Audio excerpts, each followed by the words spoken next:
Iya, shalom saudara, selamat pagi. Kita berjumpa kembali pagi ini dengan tubuh yang sehat dan tidak kurang suatu apapun.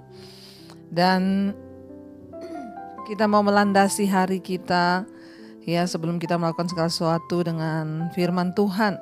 Karena firman Tuhanlah yang sanggup menjaga langkah hidup kita. Hari ini firman Tuhan terambil dari 1 Tesalonika pasal yang kelima. 1 Tesalonika pasal yang kelima, firman Tuhan berkata di sana, ayat yang ke-21 mulai saudara. 1 Tesalonika 5 ayat 21, ujilah segala sesuatu dan peganglah yang baik.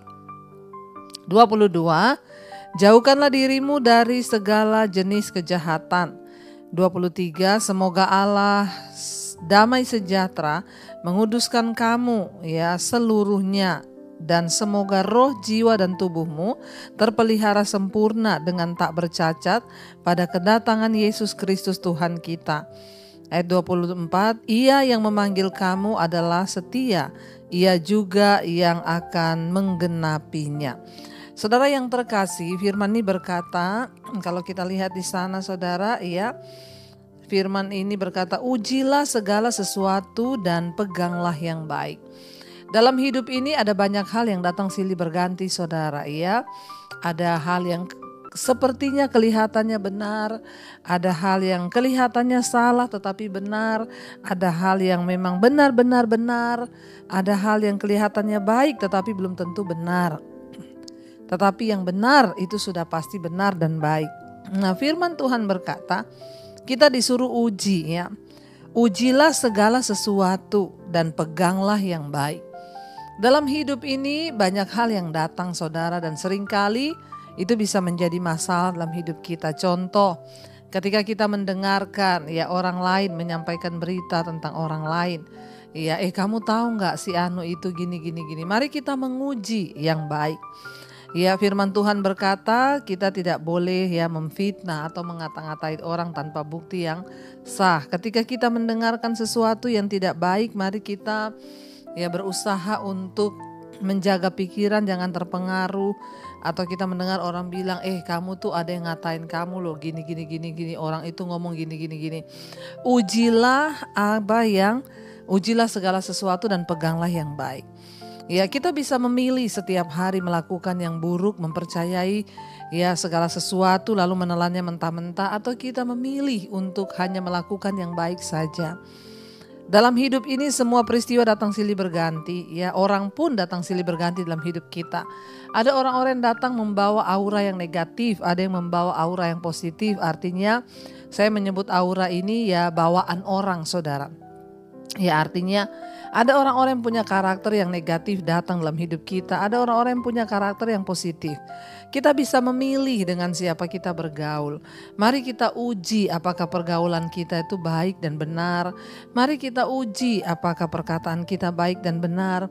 Mari kita uji apa yang kita dengar setiap hari itu baik atau benar.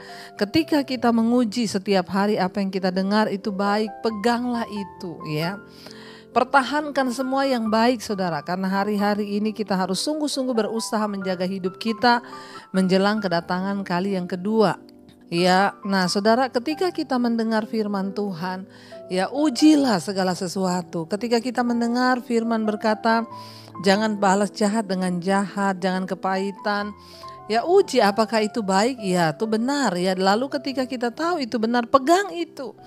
Saya bersyukur ada orang-orang yang berkata, tapi puji Tuhan Bu, Ibu ngomong soal kepahitan, soal pengampunan, jadi saya akhirnya bisa melepaskan pengampunan. Setiap hari saya mendengar khotbah Ibu tentang pengampunan, saya belajar untuk melepaskan pengampunan. Itulah yang baik, firman Tuhan bilang pegang. Pegang apa yang baik itu saudara.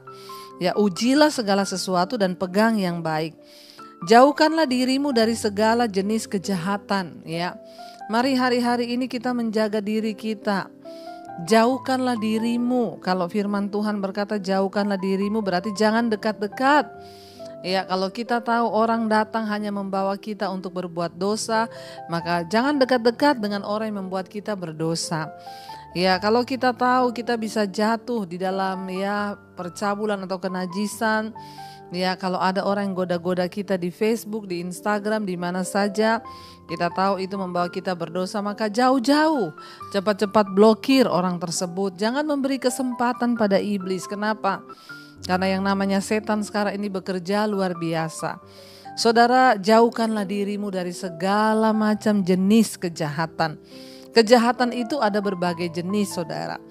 Ada kejahatan itu yang langsung membuat kita jatuh dalam kejahatan, ya. Tetapi ada jenis yang ya belum terlihat jahat, padahal itu sudah menjatuhkan iman kita.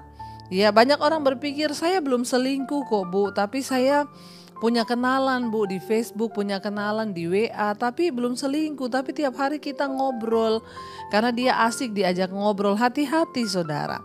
Ya, jenis-jenis dosa itu banyak. Ada yang belum kita melakukan, tapi sebenarnya kita sudah berdosa. Di dalam hati kita sudah berdosa. Karena itu hati-hati, saudara. Mari kita menjaga diri kita. Jauhkanlah dirimu dari segala jenis kejahatan yang terlihat maupun yang tidak terlihat. Sekalipun suamimu tidak tahu, istrimu tidak tahu, tapi ingat ada Tuhan yang tahu. Lalu ayat 23 dikatakan, semoga Allah damai sejahtera menguduskan kamu seluruhnya, dan semoga roh, jiwa, dan tubuhmu terpelihara sempurna dengan tak bercacat pada kedatangan Yesus Kristus Tuhan kita. Saat kita hidup dalam kebenaran, saat kita menjauhi dosa, maka disitulah kita akan mengalami yang namanya damai sejahtera. Semoga Allah damai sejahtera menguduskan kamu seluruhnya, saudara. Ya, mari kita mempersiapkan hidup seluruhnya ketika Tuhan datang. Tuhan menuntut hidup kita yang kudus seluruhnya. Ya, baik roh, jiwa, dan tubuh kita.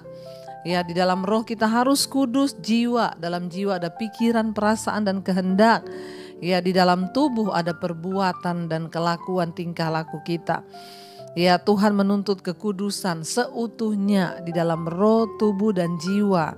Ketika Dia datang kali yang kedua, supaya kita ini sempurna, terpelihara sempurna dan tidak bercacat. Ya, untuk menyambut kedatangan Kristus yang kedua kali. Saudara, tidak main-main. Orang yang akan dibawa masuk ke dalam kerajaan sorga bukan orang sembarangan. Hanya orang-orang yang kudus di dalam roh, jiwa, dan tubuh. Masih ada kesempatan untuk kita mau terus berubah. Masih ada kesempatan untuk kita mau terus minta kepada Tuhan, beri kita kekuatan untuk menjaga hidup kita. Karena firman ini berkata, ayat 24, Ia yang memanggil kamu adalah setia, Ia juga akan menggenapinya. Tuhan yang sudah memanggil kita adalah Tuhan yang setia. Karena itu Tuhan tidak akan pernah membiarkan kita jatuh, saudara. Selama kita mendekatkan diri dengan Tuhan. Asal kita memilih untuk mendekatkan diri dengan Tuhan, maka Tuhan akan menopang kita.